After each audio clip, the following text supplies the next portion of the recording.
Assalamualaikum warahmatullahi wabarakatuh. Sekarang saya akan melakukan pemeriksaan refleks dan coordination test untuk skills lab kali ini. Baik, yang pertama saya akan mengecek untuk reaksi fisiologis dari pasien. Baik, akan saya mulai, yaitu alat yang dibutuhkan adalah reflex hammer. Yang pertama saya akan mengecek adanya biceps reflex dari pasien, yaitu dengan yang pertama mengecek adanya tendon pada biceps pasien. Kemudian saya akan memukulnya dengan palu refleks pada jari saya.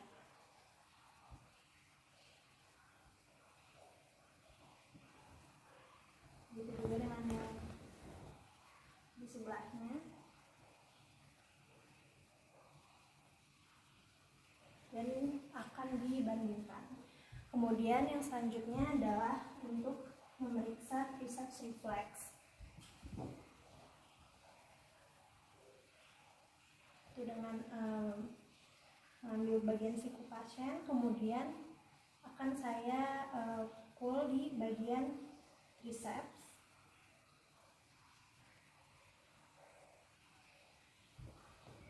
Gitu juga dengan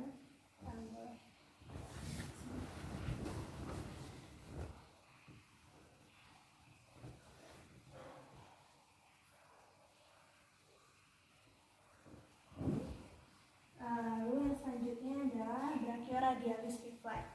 Itu memposisikan tangan pronasi, kemudian akan saya pukul bagian radialisnya.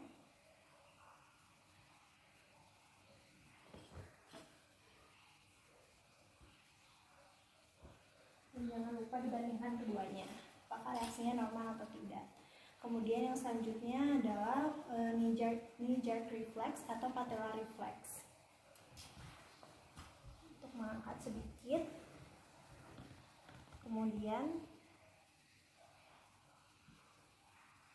akan dilihatnya ada reaksi pada pasien.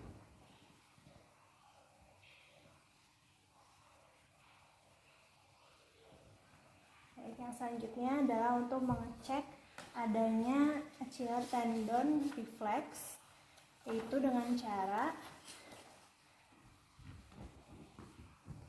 menyilangkan kaki pasien ke tulang kering sebelahnya.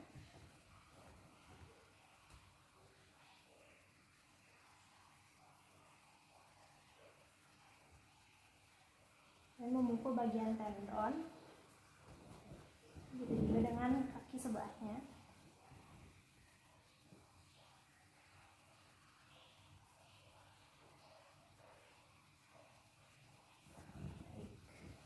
Kemudian selanjutnya saya akan memeriksa superficial reflex dari abdominalnya pada pasien.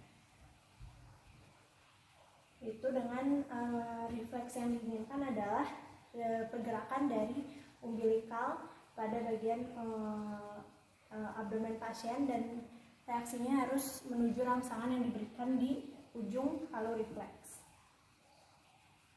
yaitu dari secara diagonal dari lateral ke medial.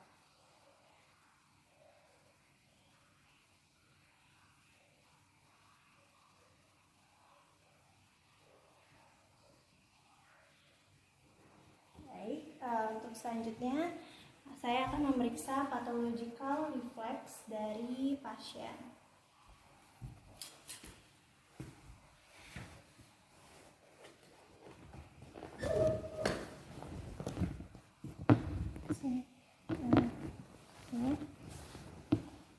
Baik, selanjutnya adalah pathological reflex. Yang paling utama adalah pemeriksaan Babinski reflex pada pasien yang bisa dilihat pada telapaknya.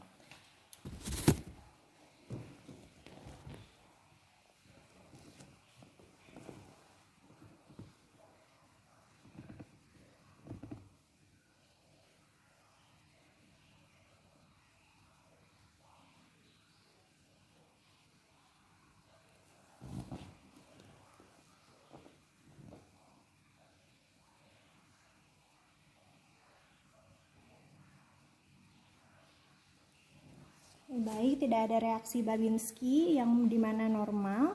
Kemudian adalah pemeriksaan Chaddox.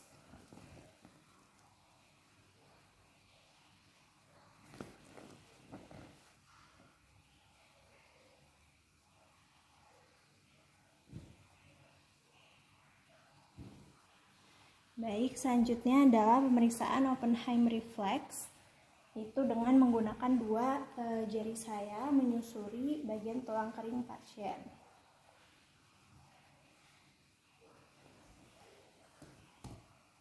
Dan melihat apakah ada reaksi dari ibu jari kaki pasien dan dibandingkan keduanya. Jika tidak ada berarti normal. Kemudian selanjutnya saya akan memeriksa adanya Gordon reflex, yaitu dengan memijit bagian betis dari pasien dan melihat apakah ada reaksi dari ibu jari dan juga jari-jari pasien. Dan untuk yang normalnya tidak akan ada reaksi.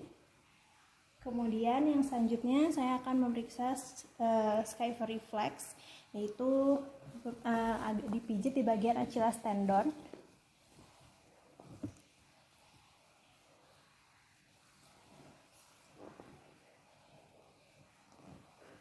Dan normal jika tidak ada.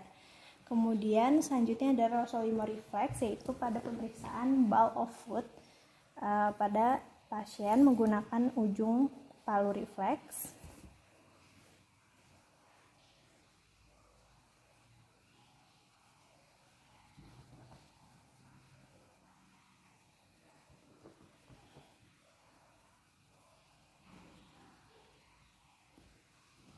Baik, selanjutnya adalah pemeriksaan Mendel reflex, yaitu menggunakan bagian datar dari palu reflex.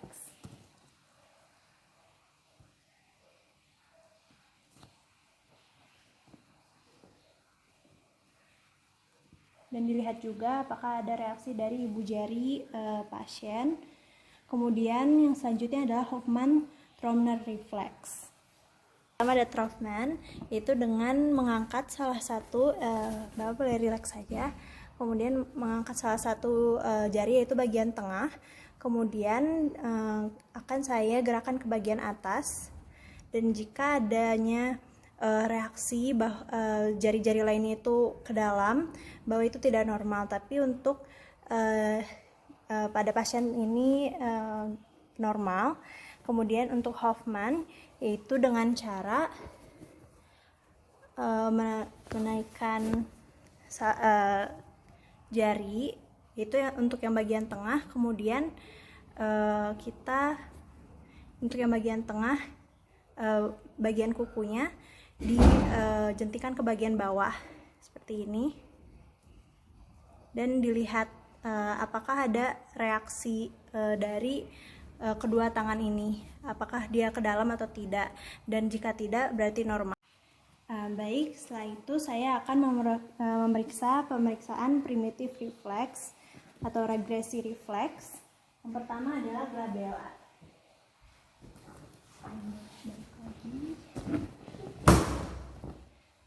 Itu pada bagian dahi pasien, dan kita akan memeriksa dengan jari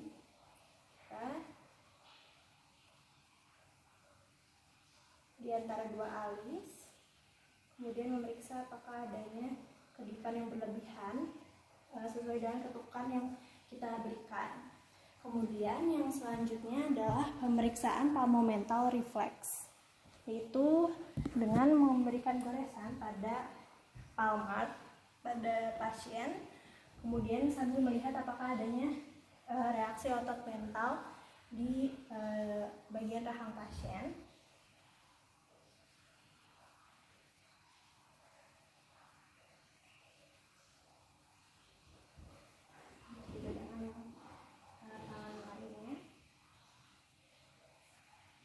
Dan jika tidak ada berarti normal. Kemudian selanjutnya saya akan memeriksa apakah adanya snout reflex pada pasien, itu dengan mengetuk bagian bibir atas pasien, melihat apakah adanya snout reflex. dan jika tidak ada berarti normal. Kemudian selanjutnya saya akan memeriksa apakah adanya grasp reflex pada pasien, yaitu untuk refleks menggenggam.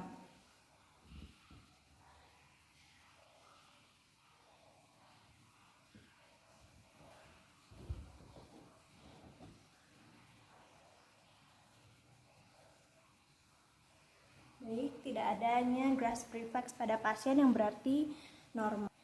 Baik, selanjutnya adalah pemeriksaan neurological examination dari Menial Signs.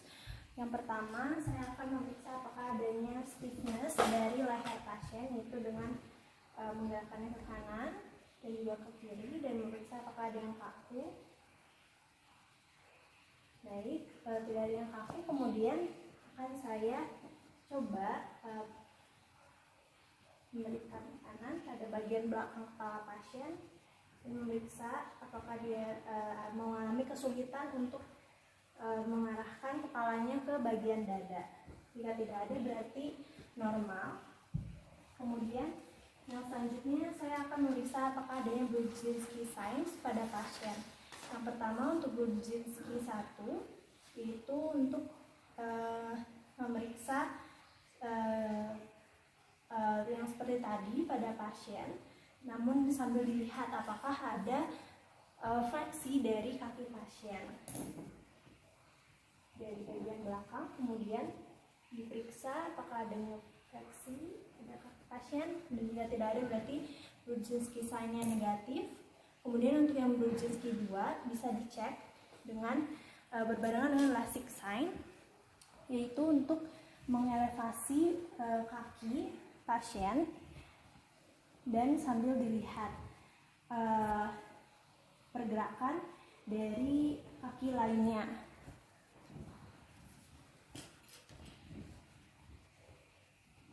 Saya mengelevasi bagian kaki sebelah kiri dan dilihat apakah mengalami kesulitan dan ataukah kaki sebelahnya itu mengalami pergerakan yang tidak normal.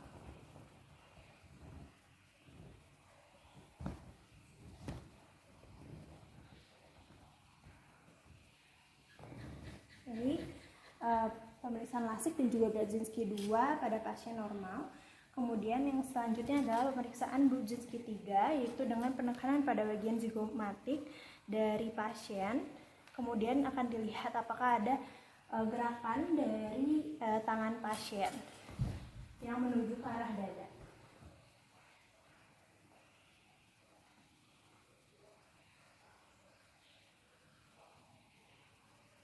Tidak ada yang berarti normal. Kemudian yang selanjutnya saya akan memeriksa Brudzinski 4, yaitu pemeriksaan pada bagian bawah dari abdomen dan apakah adanya fleksi dari kaki pasien.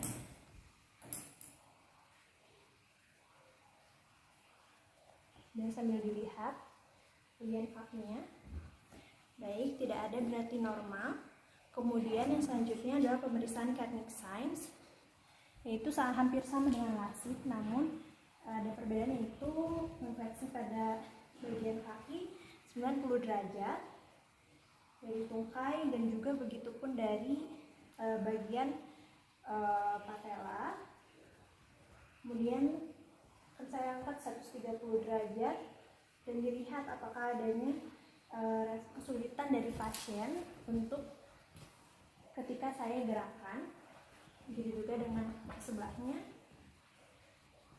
90 derajat, 90 derajat, kemudian dilihat apakah ada kesulitan ketika saya gerakan 130 derajat ke atas, dan tidak dilihat adanya kesulitan pada pasien yang berarti normal. Sekian dari saya, terima kasih.